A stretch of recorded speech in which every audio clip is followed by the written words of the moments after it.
Catchment Combos with Thriving Southland, your link to Southland catchment groups and their impactful projects. Each episode will dive into grassroots effort by local farmers and communities that are driving change and sustainability in our regions. Listen in for inspiring stories and insight. Real people, real change, the Southland way. Welcome back to another episode. Today, we're diving into the world of precision fermentation, a technology with the potential to reshape how we think about alternative proteins, especially here in New Zealand. The paper we'll be discussing today offers a high-level overview of precision fermentation, covering the fundamentals, insights from stakeholders, and pointing to further resources. It's designed to spark thought and conversation, helping you form your own perspective on this emerging technology. Global investment in precision fermentation is on the rise, and while it presents exciting opportunity, it also brings significant challenges, particularly for sectors like dairy, which could face disruption sooner than others. To explore these key topics, we've invited two fantastic guests with us on this episode. We're joined by Anna Crosbie from Lodestone New Zealand Limited. Anna brings over 30 years of experience across the UK and New Zealand, specialising in urban regeneration, sector innovation, and regional economic development. She's worked on partnership projects that create lasting commercial and community benefits in collaboration with industry, iwi, and government. Anna's knowledge in precision fermentation stems from her research and writing of this resource paper that we'll be unpacking today. Joining Anna today is Sandra King, Thriving Southland's very own project manager. Sandra has played a key role in developing this discussion paper and helping Southland farmers start to navigate the potential impacts of precision fermentation through this initiative funded by MBIE's Southland Just Transition program. Together, they'll help us break down what precision fermentation could mean for our local farming systems, the opportunities it presents, and the potential hurdles we'll need to overcome. Welcome to the show, Sandra and Anna. It's awesome to have you here, our new podcast guests. How are you going? Good, thanks. Thanks for having us. Yes, nice to be here, Rachel. We're really pleased that you've invited us along. Thanks. Oh, it's cool. Big topic today, so lots to cover.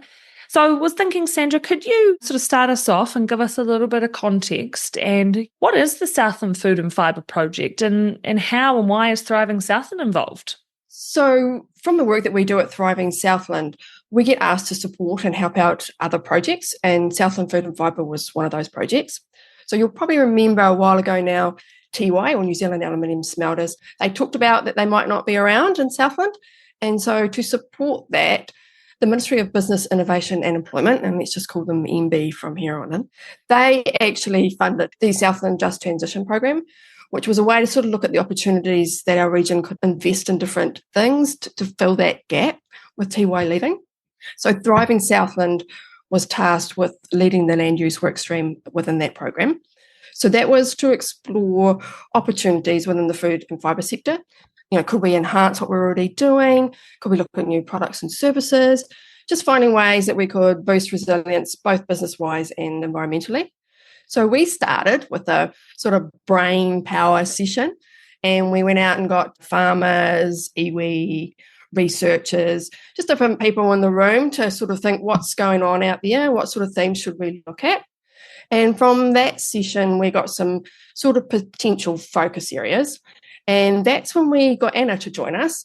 We're really lucky there was someone within that sort of brain power session who said, I know who you should talk to. And that was Anna, which was amazing. So then Anna started to take those sort of ideas and start progressing this project, Southland Food and Fibre. So we wanted to support landowners with their decision making. So sort of by developing some robust information resources that they could use. So they would be shared freely, these resources. They would almost sort of cover the early stage of due diligence for any sort of new opportunities to help out that way. So we then took those ideas and started doing a series of engagement. So that was online engagement and workshops, just to get feedback and input. And then we further refined that and went to an advisory group, and they came back with 7 key focus areas. And so we wanted to produce these blueprints or guides that would be this useful resource for farmers and landowners and even potential investors. So The precision fermentation document is the first one of these focus areas that we're looking at under the Food and Fibre project. So this one is a discussion document more than a blueprint. We just want people to be aware of this. We're not advocating one way or the other. We just want people to actually start thinking about it, start talking about it. So neither Thriving Southland or Anna, we're not claiming to be experts in this. We just wanted to bring all the information that's already out there. Anna's spoken to different stakeholders and kind of bring all that together into one document so that it's actually there and starts that discussion and thinking about it, because it's quite a big topic. But definitely Anna will cover. She's done a great job at putting this document together for us. It was a really big piece of work, and it was really cool to see how much engagement we did get from the community when we put out that sort of online survey and we had those groups coming through. So people are asking the questions, and I think, thanks, Sandra, that summarised it really good. And it's a big piece of work, and, this podcast is only just going to kind of lightly touch on it. But hey, so with that, Anna, you got the honour of delving into this big topic and starting the research. So I guess, shall we start real high level? And for those people who maybe haven't had a chance to read the discussion paper yet, can you sort of give us a high level idea as to what is precision fermentation? I certainly can, and thank you, Sandra, for just reiterating that I'm by no means an expert. I'm not a scientist. So it was a really interesting process in terms of, I thought I knew what it was, and I'd heard about it and knew a little bit about it, and it was interesting just to go through that process of trying to really understand it, and hence this resource, this sort of safe, neutral resource as a space where people can come and try and get their heads around what is it and what might it mean. So what is precision fermentation, the million-dollar question? So it's one method of making alternative proteins. So for listeners who, again, alternative proteins is another phrase that's hackneyed around, isn't it? So an alternative protein, it's the name given to a product that's brought to market, brought to us consumers, which is an alternative to an animal-sourced protein. So that's what an alternative protein are. And there are three main ways that we create alternative proteins, and precision fermentation is one of them. So the other two ways that listeners might have heard of is plant-based protein, which is where we extract protein from a plant or a legume or a grain that we grow, and we use that an animal-free product.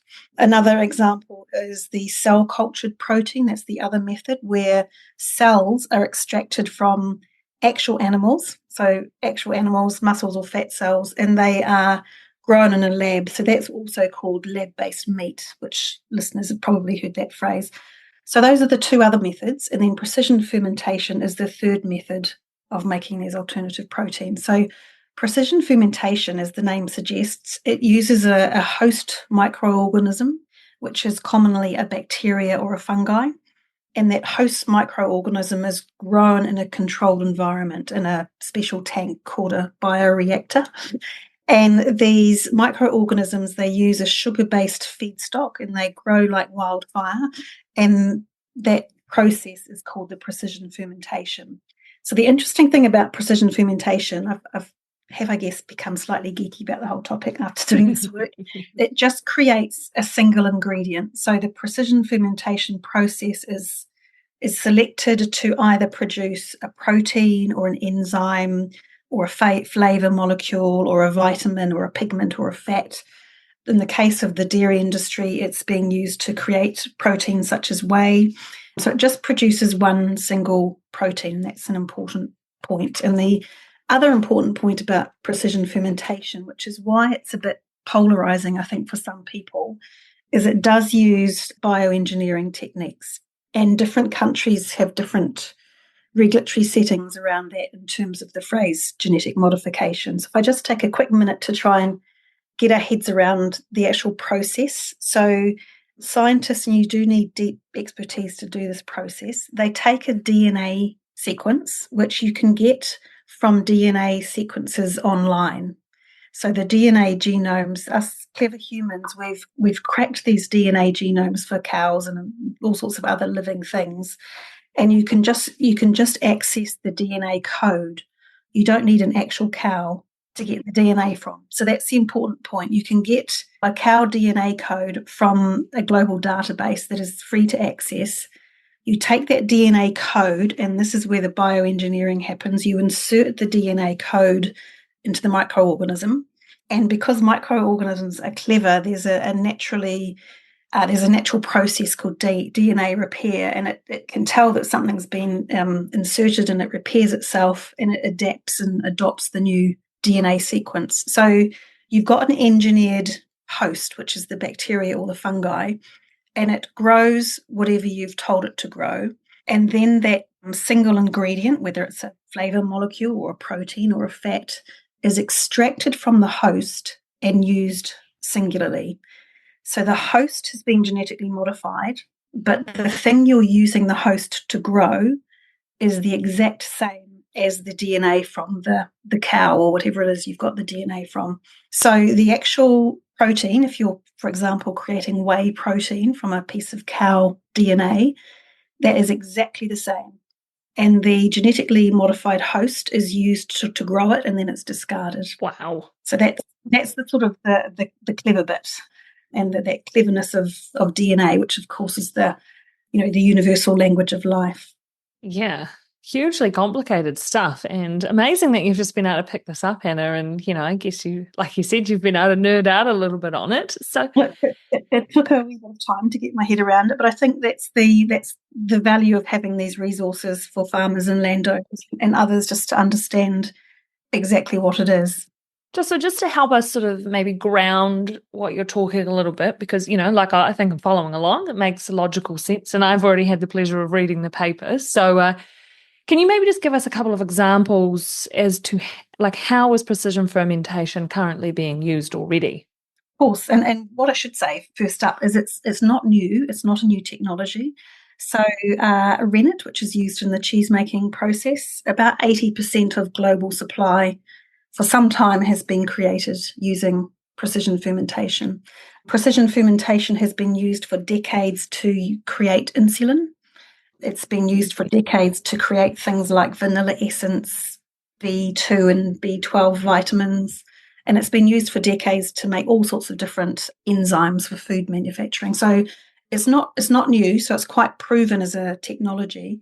What's new for us here in Southland and indeed New Zealand is sort of in the last decade, it's become a really popular way to create alternative proteins, as we've mentioned. So one of the early companies is called Perfect Day, and they're based in the US. And about 8 years ago, I think it was now, they were an early startup. So they are producing whey protein using precision fermentation, and they are disrupting the global whey protein market by supplying an alternative protein ingredient to other businesses. So they don't create their own brands. They're working with companies like Nestle and Starbucks and others to say, if you're making a Kit Kat bar or a manufactured food product, we can provide the whey protein ingredient. So that's where it's being used. It's being used around the world. It's being used to create meat and dairy fats without the animal. So it's really interesting to see the breadth of the different types of food manufacturing products. So that the other important thing to stress, Rachel, is that if we focus on dairy, it's not going to disrupt the bottle of milk that we go to buy in the supermarket. It's producing dairy ingredient products, such as whey powder, for example. Which is, where a lot of our income is derived from, I guess, is being able to have those high fat protein components in our milk. So is that, sort of maybe why it should matter? Why we're discussing it? Yes, I think so. And certainly for me, the more I delved into the research doing this work with Sandra, the more I thought, gosh, yes, this is a discussion we need to have. I personally don't think that precision fermentation is suddenly going to kick off at a massive rate here in New Zealand. We're not suddenly going to have a plethora of different companies investing in precision fermentation technology here, but it is being invested in overseas, and it is happening overseas. So as a dairy country, why does it matter? We all know the importance of dairy to our economy. We know the importance of dairy to the Southland region. I think it's 1 in 4 of every dollar of New Zealand's foreign exchange receipts is related to the dairy industry, 35% of exports, and I think it's 26 billion the dairy export is worth to New Zealand. So it's a really important sector. And the fact that it's widely accepted that the dairy ingredient market, again, not whole milk, the dairy ingredient market is the most vulnerable sector to precision fermentation because of the ability to create these whey proteins. And that's because milk is a homogeneous product. So when you have milk, it's always, I think it's 13% solids. And of those solids, I've written it down here, 20% of the solids in milk is always whey. So if you were a scientist in your precision fermentation lab and looking to commercialize a product, you can replicate milk and its constituent parts really easily and disrupt it. So that's one reason why it's important. We are a food producing nation and a food exporting nation. So we just need to stay in the game and stay in the conversation and keep on top of what's happening globally and keep up in terms of our knowledge and capability. You know, we are world leading and world renowned in terms of our expertise when it comes to growing great food and making great food products. We have a fantastic reputation. So we need to keep that up and stay in the game if there's disruption happening. The other question is, which came up a lot in the research I did, is how it's not going to necessarily be an either or. So we'll always have a dairy sector, I imagine. But how can our dairy sector continue to flourish whilst precision fermentation also happens? So it's that and cliche, isn't it? So how will we differentiate New Zealand milk and New Zealand milk products from lab-produced substitutes that are being manufactured overseas? So I think that's the really key question for us. How will we differentiate our product in these global markets? And as well, very quickly, why discuss it and why does it matter, is there's also opportunities for us. So we have, again, world-leading expertise in engineering, stainless steel engineering, process engineering, you know, all sorts of things related to our vast and deep dairying industry. So is there an opportunity for us to tap into some aspect of the global precision fermentation journey? And for example, I live up here in rural Tasman, and I know there's a local engineering company here is currently investing in stainless steel, in the stainless steel engineering space. Can they figure out how to make bioreactors for use in precision fermentation? So as well as making stainless steel tanks for the dairying industry or the viticulture sector, can we become a global leader in that sort of expertise? So there's pockets of opportunity. The other one, Sandra and I have certainly talked about quite a bit, is we have masses, you know, I don't know the number off the top of my head, but the amount of biomass, bio-waste in New Zealand is phenomenal. Can we identify other biomass energy sources for the precision fermentation process? So I mentioned that it uses bacteria and fungi and they need feeding. And at the moment, precision fermentation requires huge amounts of sugar as the food stock for the precision fermentation. So could we crack the use of some sort of bio-waste that we have a lot of and create some other sort of food stock? Because as precision fermentation grows, so will the need for some sort of sugar or other biomass to feed these little cells. So it shouldn't be seen as a big, scary, disruptive thing. There's also opportunities, and I think that's why we just need to keep discussing it.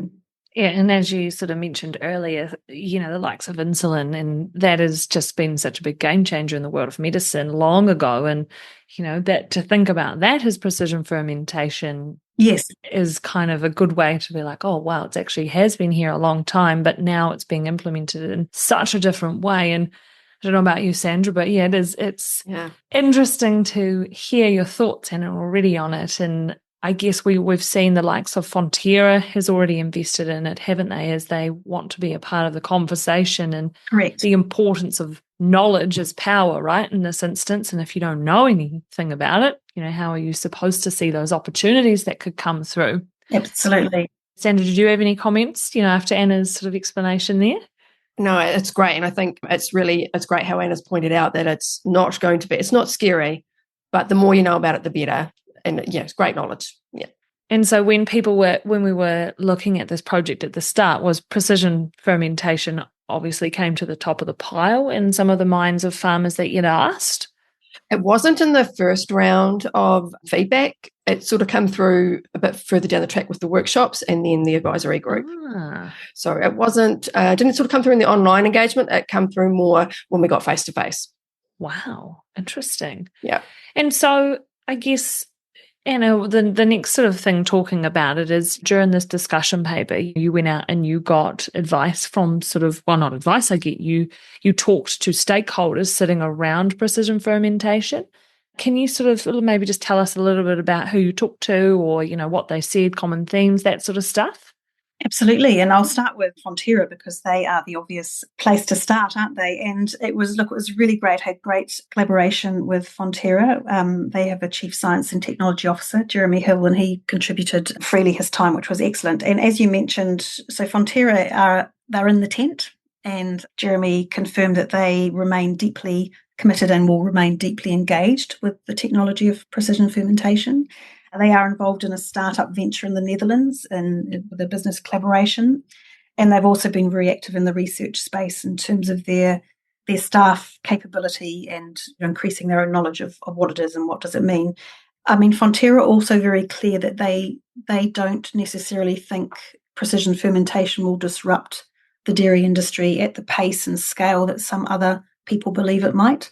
So they certainly think it's going to be that and play of, look, the dairy industry will continue and we just need to figure out where we're going to sit in relation to precision fermentation. They were also clear to, we don't want to go off startling the horses, but they wanted to make it clear that it's not necessarily going to touch that whole bottle of milk in the shop. And as we've said already, it's about the dairy ingredient industry. So, yeah, look, I think it's fantastic for New Zealand that Fonterra have invested time and money and expertise and that they are inside the tent and, they'll be leading the sector in terms of that knowledge, I should imagine. In contrast, we also talked with Daisy Lab, who are our first new little precision fermentation startup.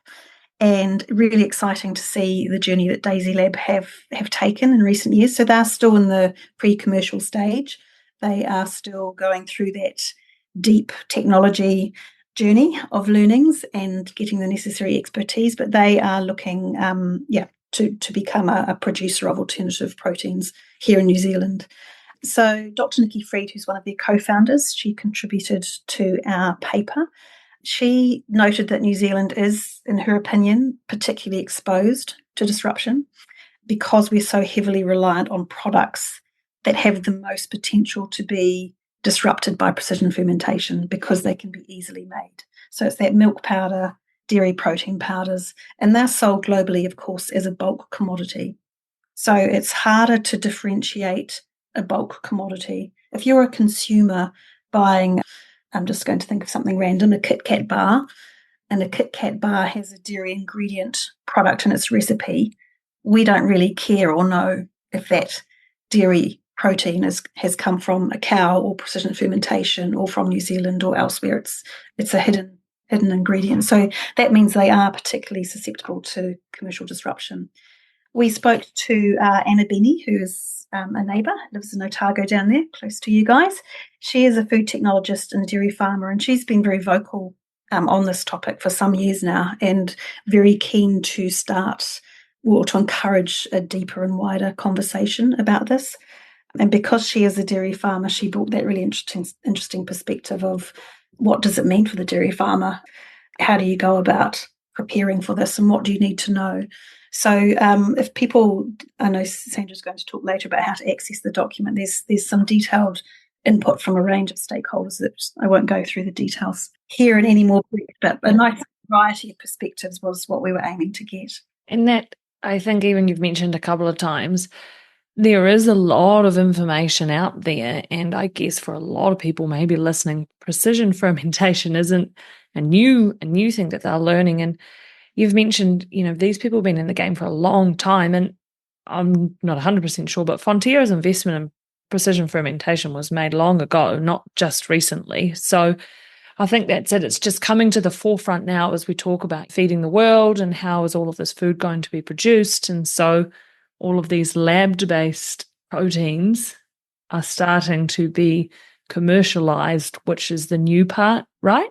Yes, a lot of those startups have gone through that deep learning and that difficult, iterative, innovative stage, and there are now more products on the shelves, so it's getting more visibility. I think also globally, if we sort of step up and take that higher macro look, there's a lot more happening around the globe to do with food security. We've got governments investing heavily in precision fermentation facilities.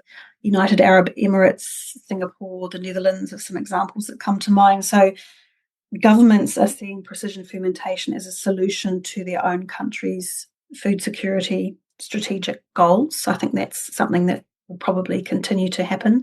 I think the other thing that's happened in recent years is the carbon and environmental / sustainability accounting that's required of food producers. Those demands have ramped up, and in Europe we've got the thing called Scope 3 emissions, which is where companies have to account for their supply chain. So a global company of the scale of one such as Nestle, if they can use a precision fermentation whey protein, for example, and it has minimal carbon, environmental, sustainable accounting that it has to accommodate, it's hugely attractive to companies when they're under this Scope 3 reporting regulatory requirement. So there's a couple of those global macro things that I think will continue to make precision fermentation appealing to food producing companies who are looking for ingredients. But again, it also comes with that pro-con, that growing that amount of feedstock for precision fermentation to scale up is probably its biggest hurdle. Yes, and I think the cost. I mean, it's very easy in my naive. I'm sure if a scientist was listening earlier to me explaining precision fermentation, they may have thrown their hands up in the air. It's very easy to hear my earlier summary of what precision fermentation is and think you can do it, in the lab in the back of the yard kind of thing. It's very, very expensive. So a commercial facility, really, it's in the realms of 200 to 600 million New Zealand dollars, for example, as one example. Wow. It takes several years to go through that R&D journey in terms of knowing what you want to produce and how the microorganisms you choose, and in your bioreactor, and using your feedstock and your temperature. The existing companies aren't going to give away their commercial IP in terms of knowing the sweet spot. So you've got to find all that out yourself. So it takes time. So companies like Fonterra and some others in New Zealand who have been involved in some of the research that the report outlines do think that scale up is going to take time. And the magic genie in the bottle, or the crystal ball gazing bit, is we just don't know what that time is going to be. Some forecast scenarios say, look, protein produced by precision fermentation might reach price parity with dairy ingredients by next year or 2030. We don't know. But that's when it reaches that price parity with dairy, that's when the disruption curve will really tick up. Mm-hmm. Which, like you said, is a little bit of that crystal ball, isn't it? There's a lot. Yeah, totally. A lot of variables at play here. So I guess you touched on it a little bit around the whole GM sort of space, but what about regulation? How does that look for precision fermentation? So it varies in different countries, and we're quite different to the norm, is the sense I got. So I mentioned earlier that the precision fermentation process uses the host, which is genetically modified, but the ingredient that it's making is extracted, and that is the same as the mothership, if you like. Yeah. So many countries do not classify the extracted single ingredient as genetically modified because it is the very same as the source DNA. New Zealand, we regulated the process rather than the product. So in New Zealand, because the product has been produced via a process that uses bioengineering, we treat it differently. So that's the distinction. There is a hyperlink in the report if listeners are particularly interested. There's a couple of reports that have been done that go into the regulatory space in some detail. So there is that resource there for people to follow up on. But despite our sort of more stringent regulatory environment here, we do permit the domestic production of food from precision fermentation. So it can be done here, but the general consensus is that until our own domestic regulatory settings are loosened a bit, we don't believe that New Zealand will become the home of precision fermentation startups, because other countries and regulatory regimes are more attractive. And I guess, as you've mentioned, there's a couple of hurdles we would have to hop over for that, and, a huge amount of capital required to sort of start start something up that would be capable of it, as well as those feedstocks and how we would actually be able to grow at scale.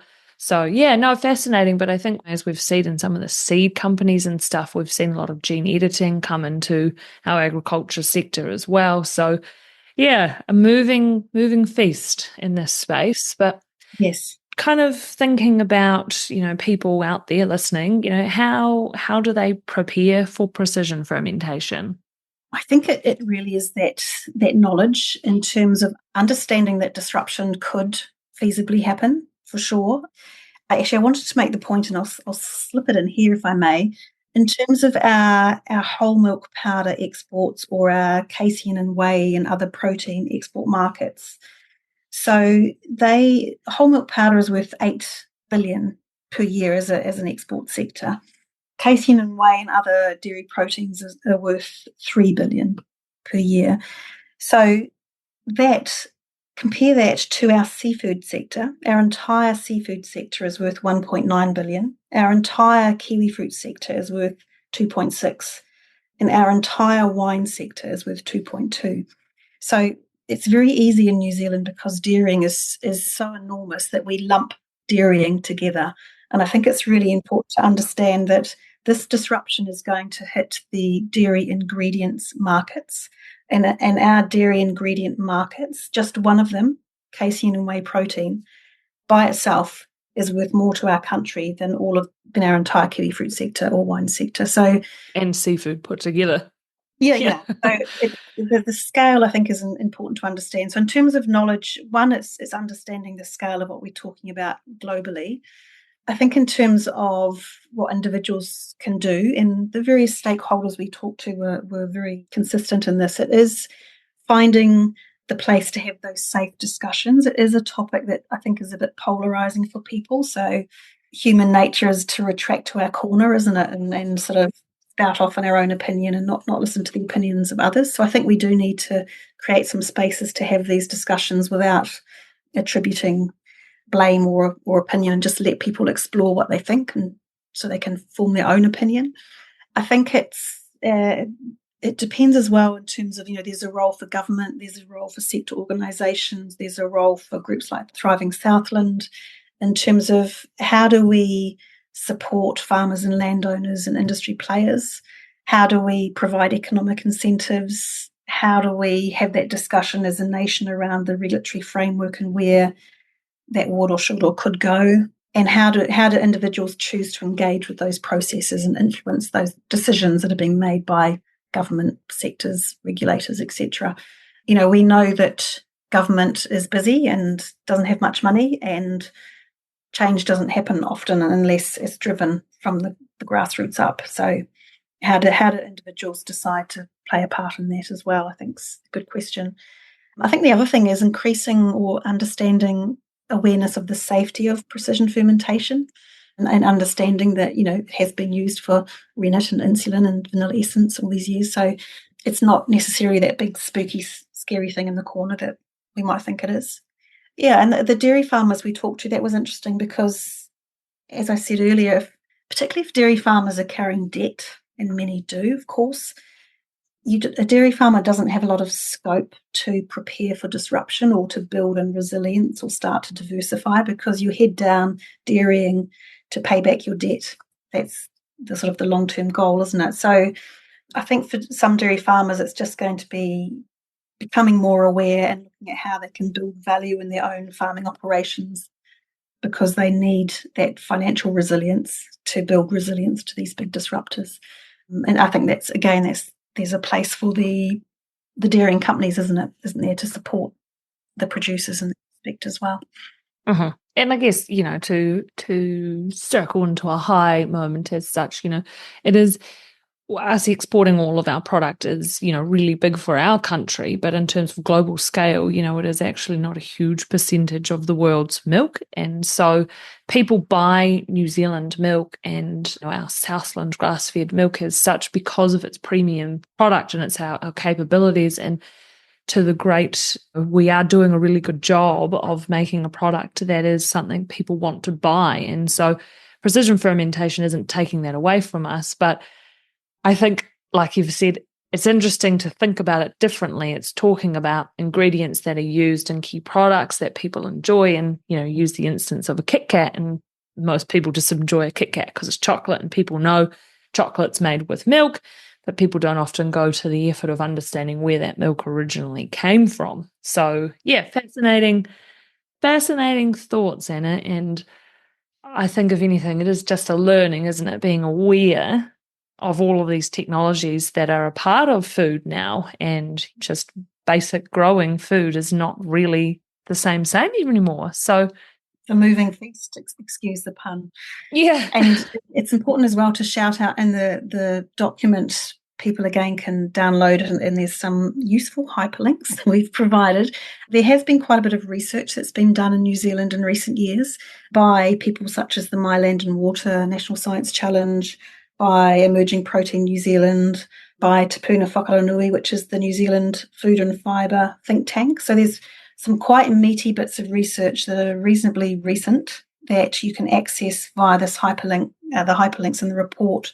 And it's really good to look at what different people in New Zealand, between them, just those three examples, for example, they have involved a huge number of our scientists, our CRIs, our universities, our industry bodies, the whole sort of gamut of stakeholders. So there's some interesting perspectives available to people if they want to delve into that detail in terms of some forecast scenarios of what disruption might look like over different time scales and what that might mean. So we're not starting from ground zero. We as a country, we have given this some thought already, but it's how do we use that and apply it, and how do we make sure the farmer and the landowner is aware of some of this higher level research that often doesn't get disseminated as well as we might want it to. Mm-hmm. And as always, how do we be a part of the conversation and learn from it so that we making decisions with all of the information. So thanks, Anna. And I guess, Sandra, just would love to loop back to you, and can you sort of tell us how we can access this discussion paper and how we might actually read some of this extra stuff that Anna's talked about? Sure. If you want to actually read and download the discussion document, it's on the Thriving Southland website, where all good information lives. So you can go onto our website, and if you just search for Southland Food and Fibre or Precision Fermentation, that should come up for you. It's also in the banner, so you might see it flicking on as soon as you hop onto the website. So we really encourage you to have a look at it and have a read through it. And as Anna suggested, have a wee look at the hyperlinks as well and the research into it. Cool. Obviously we've talked about at the start, this was discussed at the panel, and, it came through a series of feedback. Are we still, as Thriving Southland, still keen to discuss this? Is there an opportunity to do more, or, what next? Yeah, I think it's definitely done what we wanted it to do. It was a discussion document, and it's definitely created that discussion, and it's gathered quite momentum. So we're actually sort of talking around now, could we pull together a discussion panel and bring some of these experts together for people to hear about? So we're just kind of working through that at the moment. I also might just do a shameless plug here while we're here. We're also looking for some co-funding for the other blueprints. We've got 6 of them that we'd still love to get out. So if anyone would like to sponsor one of those, and happy if you could reach out to us at Thriving Southland, that would be great. But yeah, we just really encourage you to discuss it in your catchment groups or with other farmers, and just use that information. And hopefully we might be able to have a discussion panel where you can come along and actually hear from some more experts. Cool. And I guess to finish up for this little podcast episode, Anna and Sandra, could you sort of share with us, maybe what your biggest learning was and, what you found really interesting? So maybe starting with you, Anna. I think for me, actually, it was unpacking the components of our dairy export markets and realising the size of the dairy protein market and the milk powder market in relation to things like seafood and viticulture and kiwi fruit, and just understanding the size of our exposure. That was my big takeaway. Cool. And Sandra? Well, the whole thing blew my mind. It was fascinating. But I think, too, the fact that it's actually been around, insulin's been around for a long time, it's not a totally new process, I guess, but it's a different way of looking at it now. Cool. If I'm allowed an extra, I know you asked for one, but the other thing that blew my mind was talking to the people I talked to, and also just the people I mix with in daily working life. the number of people who have said, oh, that's so good that Thriving Southland has commissioned this. Can you share it with me when you're finished? And now that it's finished, I've had requests from banks, from government ministers, a range of different people going, actually, this is really great. We do need this kind of simple 101 level, neutral piece of resource. So I think big hats off to Thriving Southland for commissioning it, because it's really filled a gap, I think. Oh, cool. No, thank you.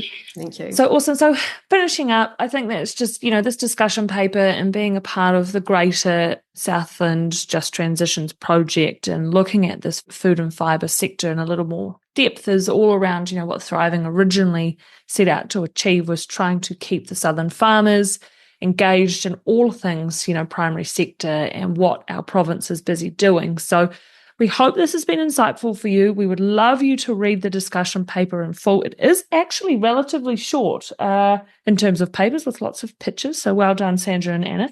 Yes, less than 30 pages, people, less than 30 pages. Less than 30 pages, and exactly, and half of those have got big pictures on them. So very, very user-friendly. Yeah. It's a picture book. It's like a picture book, with some good highlighted points. And it's got a lot of extra stuff. So you can go where you are most interested. You can click into different things and just enjoy learning about something maybe you didn't think you were going to when you first started your day with your cup of coffee. But hey, have a good day, everybody. We hope you enjoyed this podcast. For, any extra information or to read other episodes, you can jump on the Thriving website. We'd love to hear your feedback, and would love you to listen to our other podcast episodes. So like and subscribe, and we'll catch you next episode.